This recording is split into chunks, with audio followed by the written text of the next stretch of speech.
Good afternoon, family, and welcome back to another episode of GodSpeed, where we provide you a weekly market overview for the Lexus LC500. Family, tonight we're having a conversation around the Lexus LC500, particularly around ownership and different or varying points of view. About a month ago, our friend Sam at Personal POV released a pretty controversial video about issues he's experienced with his personal 2017/2018 LC500 that he's currently has over 75,000 miles on it. Tonight's video is not pointed directly at him, but as varying perspectives are needed and desired in order for us truly to understand opportunities, I wanted to pull together a video that talks a bit about his concerns and also restate a few arguments as to why Lexus and why the LC500, right? My 3 points particularly are around Lexus's from existence always having a pursuit of perfection, right? They're the only manufacturer who professes and from inception has professed that they are constantly chasing perfection for their vehicles, right? The other is Lexus's cost of ownership, right? Lexus, along with Toyota, has a record of having some of the lowest costs of ownership. And last but not least, right, I want to take another closer look at Lexus's as a brand, as a manufacturer. I want to look at their reliability. And tonight I'm going to take a little bit more of a research perspective into all three of these areas so that we can all have a little bit more context around Lexus as well as the Lexus LC500. All right, family, let's get into tonight's episode. But before we do, I greatly appreciate your continued support. Please do subscribe to the channel. Let's go.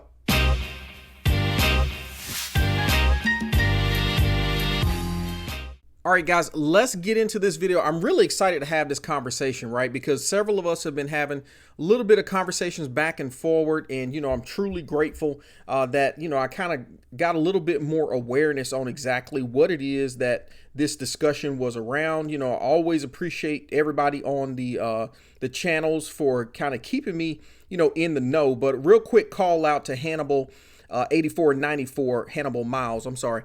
I greatly appreciate you kind of bringing me into this conversation, helping me get some context around the video that our friend Paul out here at I said Paul, but Sam out here at Autobus POV has put out here about a month ago, right? So, obviously the YouTube is flooded with positive feedback and video and, reviews on the LC500.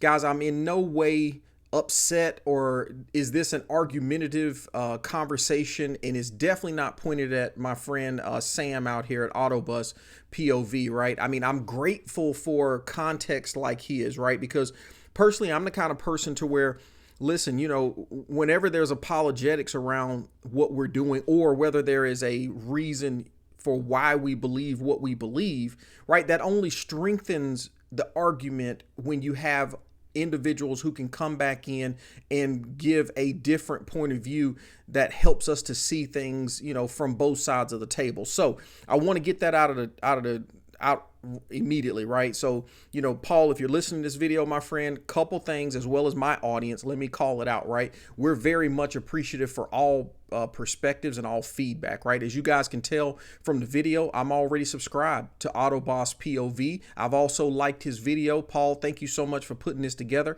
and I tremendously appreciate you providing us some feedback from your personal experience.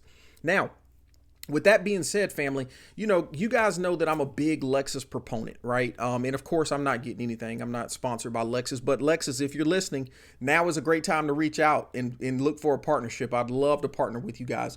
But listen, I'm a big proponent for Lexus, right? And I think my position tonight is similar to, Sam's point of view. I want to provide a little bit of point of view as well, right? If you guys have been listening to the channel from inception, you probably already know some of my stories around my ownership of two Lexus LC500s, but also, right, more historically, right, I mean, I've owned Lexuses now for over 20 years, right? I mean, my first vehicle was the RX 300.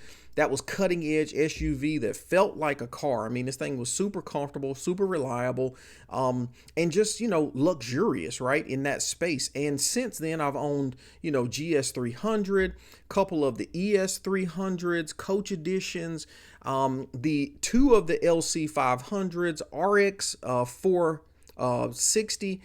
I mean, guys, I know a little bit, right, about this brand, not just from reading, but also too from experiencing, right? So tonight I kind of want to get into a few things. Now, I will say this right here, family, I'm not going to be able to show any of the video or audio or even a clip from his site, just because the last time I did that, guys, I ended up getting so much stuff that I had to cut out of my video just so I could stay, on the up and up with YouTube. So what I will say is this right here. Please do, right? He's got a 19-minute video out here. Go out there and get his perspective, right? Listen to the video and try to understand where he's coming from. But what I'm going to do is I'm going to summarize it a little bit, right? And provide a little bit of feedback. So, Sam mentioned that, he had a couple issues with his 2017, 2018. And they kind of fall in line of, concerns around maybe the paint quality, concerns around high repair prices, and then just, concerns around overall reliability, right? And, he mentions that, there's several aspects too that he mentions he absolutely loves about this LC500, right? And so I want to talk about a couple of those tonight, right? Now, he mentions that, over 75,000 miles, he's kind of collected some scratches on the headlight trim, on the spoiler, and a few other areas of the car, right? Now, family, as much of a proponent to Lexus as I am, right, guys, no car is indestructible, right? Everything can be, destroyed, okay? And I'm not saying that to say that, Sam's not taking the best care of his vehicle, but what I am saying is that, listen, with the condition of our roads, and, he even mentions icy conditions where he is, I mean, even in the video, I'm looking at, road conditions that he's going through. And guys, I mean, we got the same thing here in the States, right? I mean, you drive in one area and it's beautifully smooth, like you're on the Autobahn. You drive in other areas and there's potholes and there's gravel everywhere, right? If you drive too close to the vehicle in front of you, guys, you got to know that, listen, and if you got the vehicle lowered, you just got to know that you're going to pick up more from the road, more debris, and that debris's got to land somewhere, right? And it's going to land on your paint. And I'm sorry, I don't know any car out there. Heck, even ceramic is going to have limitations when it comes around certain size of gravel at certain speeds, hitting certain parts of your vehicle. Okay. So what I do want to say though, is that, guys, Lexus got some of the best paint in the business, right? I mean, they got some of the best paint application in the business. As a matter of fact, if you're looking to buy your children like their first cash car, I mean, one of the things I would encourage you to do is look at some of the older model Lexuses, because their paint is so impeccable, especially the whites, and not just the white, but I kind of laser focus on the white because they have been known for their 3-stage, paint, pearl on the whites, right? And, not only do you get all these 3 stages of paint, but you also get amazing clear coat. And I know that these things hold up, because when I tell you, if you go out and look at a used Lexus that's 20 years old, one of the things that is going to attract you to that vehicle over another brand is the fact that the paint is in, tremendous condition. Now, that's not to say that if somebody leaves their car out in the sun all day long, in the snow and the ice and the rain, guys, if a car is not garaged, if it's not covered, if it's not washed, if it's not taken care of, family, I don't know anything that's going to withstand that test of time, right? But trust me when I tell you, I mean, you can go put it to the test yourself. Next time you're out and about, absolutely take a look at, a 20-year-old Lexus versus a 20-year-old other manufacturer. And what you won't see is you won't see faded hoods. You won't see faded roof lines, right? Which are very much issues in other manufacturers. I mean, heck, manufacturers that I personally like, vehicles I've actually owned and used to be extremely reliable, but even when they were at the top of reliability, they always had a paint issue. And that's one of the things that kind of drove me over to Lexus a little bit as well, because I was like, wow, you get the reliability and you get the longevity, because the paint on the car is, I mean, come on, man, that's half the battle right there. Okay. So let me talk a little bit too about, Lexus's pursuit of perfection. Right now, that's their motto, right? When they came over and they decided to actually build out, this luxury line of Toyota in the States, right? That was their tag, if you will, right? And it's changed a little bit over the years, but what has not changed is the word perfection. Right? They've been in the pursuit of perfection, chasing perfection, but perfection has always been a part of their tagline. Okay. And just so that we don't sit up here and take my word for, for face value all the time, right? I pulled in this tremendous, newsroom article right here that kind of talks a bit about, Lexus's pursuit of perfection on their paint, right? There's some amazing colors out here, and everybody knows the story around the structural blue, but I'm only pulling this up to show a little bit of evidence that, listen, you know what? It's not that I personally like Lexus's paint. Lexus like Lexus paint, right? I mean, it's one thing that they focus on, and I think it's a little, I don't want to say unfair, but I would just say that I think we have to consider that, not every car is conditioned or even treated the same way, right? And I'll be the first to say too, guys, when we look at these stats and numbers, and while a lot of this favors Lexus as a manufacturer, I don't want to take away the fact that, listen, guys, they're still not perfect. Right? I'm never going to sit up here. The only thing I'm going to put 100% trust in is, Jesus, the Holy Spirit, and God himself, right? Anything else is going to have imperfections in it. Okay. But with that being said, I think I can say and land on this and move on is that Lexus has been intentional about perfection, and the paint is absolutely one of the pillars of what they're trying to perfect. Okay. All right. The other piece that our friend Sam had mentioned is he mentioned that there were some high repair prices, right? Now, I will say this, right? Now, Sam, had you not mentioned a Porsche, I probably would have been a lot less, responsive. But, one of the things that I love about the Lexus, and particularly the LC500, is that, I was always waiting on Lexus to come out with something that had that exotic flair to it, right? Something that was unique, something that was, that had that it factor, right? And as much as I love several of their other models, right? Tremendous models, but with the exception of the LFA, nothing really carried that weight, right? To where I could pull up next to a Porsche, a Lamborghini, a Ferrari, right? And feel like, hey, listen, a McLaren, right? And feel like, hey, listen, I can ride, right? I mean, I know the LC500 is not that caliber, but what I will say is that, man, the LC500 has so much going on for it in its uniqueness, its limited production, right? That it absolutely lends itself to that exotic class of car. Okay. So I would expect this vehicle to have a bit more of a higher cost of ownership per se than a Toyota, a Honda, and I'm pretty sure Sam does as well, right? But I wanted to talk a bit about that tonight, right? Because when we think about ownership of these vehicles, and we think about what does it cost traditionally, in maintenance to own these vehicles, right? I pulled up this from Consumer Reports, right? Because you guys know, right? I mean, as much as I greatly appreciate, the community, and I appreciate you guys, valuing my voice, I also want to make sure too, right, that where possible, I can come back in and show you why I believe what I believe, okay?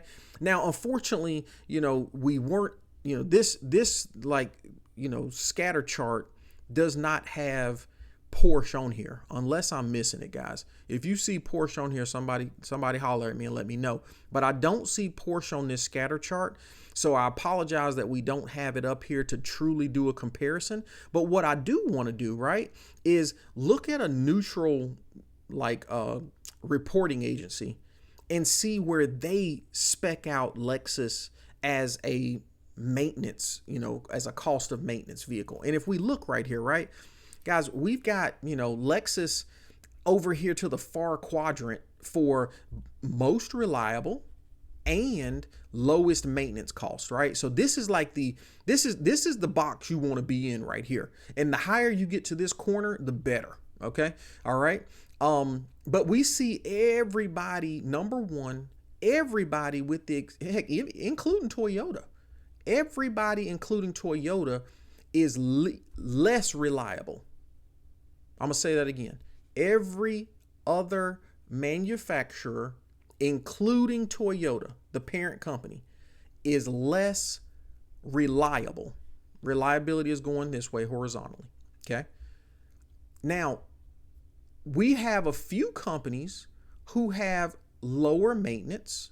And let's face it, I mean, looks like Honda, Mazda, Lincoln, Nissan, Kia, Hyundai, Chevrolet, Ford, right? These have a lower cost, and no disrespect, but some of them are understandable, right?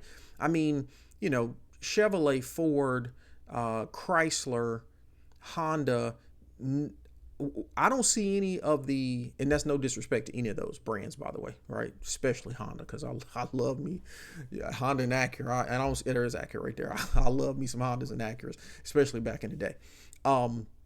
But guys, I mean, where is my BMW at? Where's my Audi? Where's my Mercedes at up here with another luxury brand? I don't see any other luxury brand up here. I'm gonna put Cadillac in there, but I don't see any other luxury brands up here, family. That's because they're all south of this chart, right? You got Audi right here. I'm talking way, they're almost in the red. Okay, BMW almost in the red. Mercedes, they absolutely in the red. Heck, they're barely on the chart, right? Now, again, Porsche's not out here. Lamborghini's not out here, because guess what? The one thing I would say about those is that, if I stepped into a Lamborghini dealership, trust me, I'm not even going to ask them what their cost of, maintenance is, because I know it's high. So I would assume the same thing with Porsche. I would assume the same thing with McLaren. I would assume the same thing with all those guys, right? Just because there's fewer production numbers, and they're just more expensive, right? And so I can imagine that their parts are going to be more expensive, as well as the maintenance, or not the maintenance, but the labor. Okay, all right, but that's a long enough rant. I think you guys see what I'm saying here, right? Is that, when we think about luxury brand, Lexus is in a class of its own, right? It's up here all by itself. Okay. Now, with that being said, I'm not going to disqualify what Sam said, right? Sam mentioned that, listen, he had an AC issue, right? Heck, the reality is that those things absolutely happen. He had brake squeaks. Now, at first I was thinking he was talking about the widely known, brake squeaks that we get from the performance brakes. But I don't think he was referring to that. I think he was referring to that pedal going in and out when he put a certain amount of pressure on it. Okay. He had the window squeaking and the gas cap squeaking, right? Again, not to be nitpicky here, but in the video, it looked like both of those conditions were wet and they could have been cold, right? We know materials, retract, and they expand and they respond to conditions, right? And that's kind of what those squeaky things sound like. It sound more like if that car was sitting in a garage and it was 65 degrees in that bad boy and it was clean and not wet and in the conditions, I don't know that it would be squeaking. But if it is squeaking, right, I get it. That's understandable. You wouldn't want to pay $100,000 for a vehicle that's going to be squeaking like that.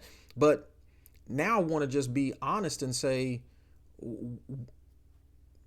what are those concerns compared to, $5,000 transmission issue? And he did say he had a transmission issue, but he also mentioned the dealer took care of that for him, right? But when we look at other dealerships or other manufacturers, right, we're talking about issues and components that stop working, elements on the inside of the car that are really cool and quirky when you first buy the car, but then after a few years of use start to tear and break up on you, right? And those are things that sometimes, in many cases, especially if it's mechanical, cost you, the owner, a lot of money. And then more importantly, for individuals who are looking to purchase this vehicle in a used market, are things that you absolutely have to consider before you invest. And I just don't see those being a large, percentage or aspect of the LC500s. With that all being said, right, I'm never going to say that you don't have, and you mentioned the word lemon a couple times in the show, in your recording. The reality is that some of those could be some incidentals that came off the manufacturer. But I will say this right here: when you look at the way Lexus meticulously, tests each one of these LC500s, there's no way that bad boy rolled off the showroom or rolled off the assembly line acting like that. And it's a possibility that conditions within that 75,000 miles maybe contributed to that. Okay. All right. And then family, last but not least, right, we talked about reliability. Okay. Now, Lexus has always stood for reliability, right? Toyota as well. Okay. And what's interesting is that, when looking at the consumer report for 2023, this is not 24, it's not out yet, but for 2023, I'll be honest with you, even with my, bullish attitude towards Lexus as a manufacturer and as a company, I'll be honest with you, I did not intend to see them in first place, right? Not because I don't believe that the reliability exists. I just thought Toyota was going to be there, right? But coming at this data and looking and seeing that, wow, both Toyota and Lexus have the absolute highest predicted reliability from Consumer Reports 2023 report. And that's good for me to see because, if you haven't looked, nowadays, Lexus has gotten so good to where now they stamp Lexus on all of their products. But guys, I've owned Lexuses that had Toyotas on the windshield, Toyota stamp on the windshield, Toyota stamp on the oil gaskets, or any of those components, right? But now, so I said that to say that, listen, it's very likely that there is some parity, right? Some efficiency taking place between Lexus and Toyota. And so to see that, whether you call a Lexus a glorified Toyota or not, what you can't call it is not reliable, because both of them have the absolute highest scores on the market, and 76 for Toyota and 79 for Lexus. I mean, come on, that's about as good as it gets, right? Let's take a look at a few others right now. On this one, again, no attack on Sam, guys. And if my demeanor ever gets to sounding like I'm taking it personal or I'm pointing this at Sam, then I'm already apologizing for it, right? Because again, Sam, I appreciate your context. Okay, but look, right here we've got Porsche at 66, which, heck, similarly, I'm actually shocked to see Porsche that high, right? BMW's right behind them at 64. Kia, and then when we get into the yellow factor, we've got Hyundai, Buick, Tesla, Cadillac, Nissan, Genesis, Audi, right? Now let's just hyper focus on the luxury brands.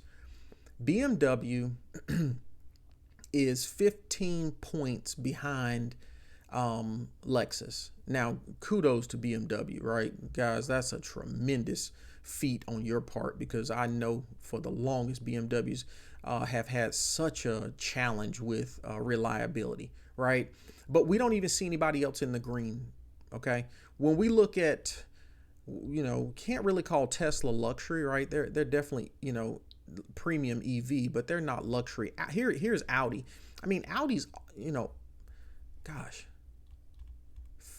what is that? 36 points behind, right? Mercedes. Wow. Okay, we're not even going to Mercedes. I'm not even going to do the math on that one. Okay, but we're talking about apples and apples right here. And honestly, Lexus is, I mean, shoot, that's crazy to think that Lexus as a luxury brand is actually outperforming in reliability every other brand, premium or not. That's saying a lot, fam. Okay, and that's one of the reasons why, I cheerlead this brand, because in today's time and age, it is so refreshing to see a company that is still focused on quality over quantity. Quality over quantity. Now, this is a business, so I know they're still trying to make that coin, but guys, the numbers don't lie, right? And it's not like these are down in the lows, right? They're almost at 80 percentile, which you got to think, man. I mean, these guys are still running their stuff through assembly lines. They're still people, right, working on the assembly line. I know there's quite a bit of robotics nowadays, but guys, this is saying a lot for the brand. Okay. All right. So one of the things that I've tried to do tonight is, yes, I've got my own personal point of view that I'm going to share with you here in just a moment with my two purchases of the LC500. Okay. But I also wanted to show some data that is unbiased, right, to whether you like any other brand or not. Here's kind of where Lexus stacks up or ranks up in the stack. Okay. Now, let me talk a few minutes about my own POV, right? So, guys, some of you know, and I actually spoke a bit about it on this week's episode as well. My first LC500, man, I was just so excited to get actually into this vehicle that I ended up picking up one with 87,000 miles on it back in December of 2020, right? Ended up paying about $57,000 for the vehicle at the time, and it came from a Lexus dealership. Lexus put brand new rotors, brand new brakes, brand new Pirellis. Heck, at the time, I didn't know how much value was already baked into that. It was not certified because at the time, Lexus wasn't certifying that, vehicles over 50,000 miles, if I'm not mistaken. Okay. But, I had that vehicle for about a year, and, guys, when I tell you there was never a moment where I doubted that I made a good decision purchasing, yes, a $87,000 Lexus, right? Okay. At the time when I was doing my comps and research, buying that 87,000 mile Lexus saved me roughly about $12,000 over comparable LC500s. Now, listen, you guys all have some stories, because I've heard some people out there pick up some sweet deals, but I'm talking about mainstream, right? I'm talking about the majority of the pricing. Okay. But that was easily, like, all the rest of them were like $12,000 more. And, they were in that 30,000, 15 to 30,000 mile range. Right. And I was just like, man, you know what? I'm not looking to pay $72,000 for LC500 right now. 57? Okay, we can have that conversation, but not 72 grand. Okay. Guys, I didn't have any squeaks, issues, oil leaks. I didn't have any problems whatsoever with that car. Okay. And let me tell you something, like most people who get behind the wheel of an LC500, man, I had fun in it. Okay. I didn't do as much fabrication on the car as I did on my second one. The only thing I did was I did RSR coilovers, and that was it, right? Heck, that's all I needed. I mean, that thing was absolutely gorgeous, absolutely fun, reliable, and I did not have an issue with it. I think the thing I'm trying to say here, guys, is I drove that bad boy. Okay. And sheesh, it had a break-in feeling to it that even my current one doesn't have, right? So, I mean, if you guys know cars and you've driven them long enough, right, you know that there's break-in periods. Of course, those traditionally are about the first 5,000 miles or whatnot, but I'm just saying that, man, I would get on that bad boy. I would switch my gears. I would downshift. I would do all of that. Okay. And listen, I never had any issues. The only thing I had to do was I realized, after a little bit of my fun, I realized that, okay, with this car, if I'm doing the gears myself, after a while I gotta slow down and just let the car breathe so that the temperatures can go back down, right? Not overheating. I'm just talking about the oil temperatures, right? That was it, guys. Look, the paint was in great condition. The interior was in great condition. Now, interestingly enough, right, this thing was a daily driver for the gentleman who purchased it, right? He got it serviced at the Lexus dealership all the time. But I mean, I'm gonna be honest with you guys. The guys would be like, listen, they knew him, so right, they had conversation and context about kind of the way he treated the LC500. And for him, this was just a nice car to drive every day, but it's not like it was his baby and he was babying. I mean, he took the thing through car washes, right? That's something, I mean, I personally would never do with my LC500. But with that said, the condition of the vehicle when I got it, I did a little bit of correction on it, right? Polish, did a compound wax and a polish. And guys, what I got back was, I mean, if the dealers would have did what I did to the car, they could have got it at least 60 something thousand dollars for the car. Okay. So that was my first vehicle, right? Ended up selling it because, kept getting offers for the vehicle. As you guys know, 2021, man, we saw some of the highest prices in automobiles, period. LC500, no exception. And, after a while, I just got some offers that were just too good to resist. So went ahead and sold the car, profited the money, and said that, listen, when this pricing bubble pops, then I'll get back in. Okay. So picked up my current one in March, April of last year. Okay. That one had 27,000 miles on it. Both 18-year models. And, the things I can say that are different is the paint was in a little bit better condition, right? Lower miles. Vehicle was definitely not a daily driver, right? Had two previous owners on the vehicle. And yeah, I mean, it was, clean interior.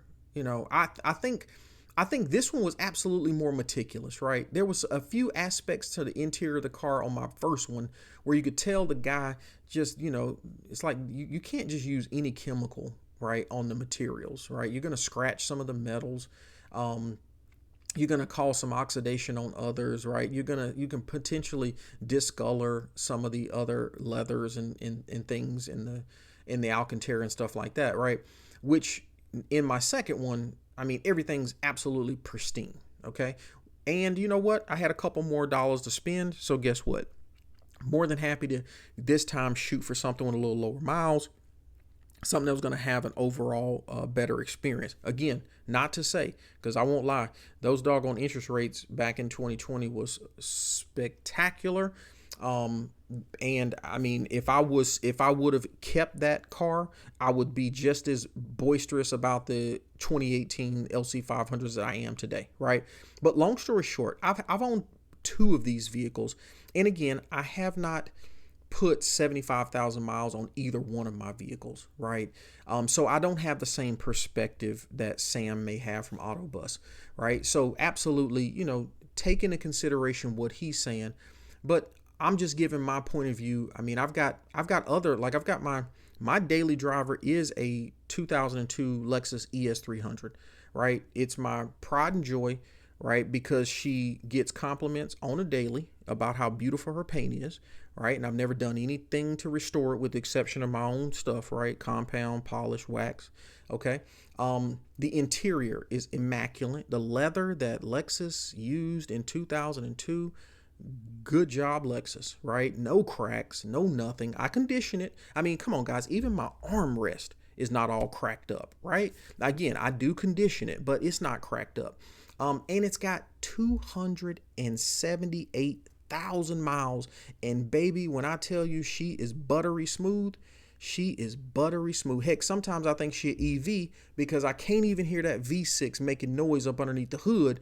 And I'll even go to re-crank it again, and I'm like, whoa, slow down, Tony. I don't want to hear that screeching noise. But that's how quiet she is. Okay. And that's been the experience with all of my Lexuses, right? I mean, if you take care of a car, right, I think the car will take care of you. Okay, so, yeah, I baby my stuff a little bit. I make sure it's clean, right? Because, and I don't, I don't drive my stuff everywhere, right? Because I don't park it everywhere either, right? Because I don't want some of those incidentals that just happen in the life of owning a vehicle, okay? All right, guys, look, that's my spiel. That's my rant. I really appreciate you guys listening. Want to give some insight to a few other opinions here, right? Because I value Sam's opinion from Autobus. Absolutely. Go back out there, check out his information, because again, I don't think we disqualify his experience. I mean, I think that's childish, right? Let's not disqualify his experience. So absolutely take a look at it, and I have a link to his video in the comments below. Okay. And then I've got two other recent ones as well. Definitely come out here and take a look at this review.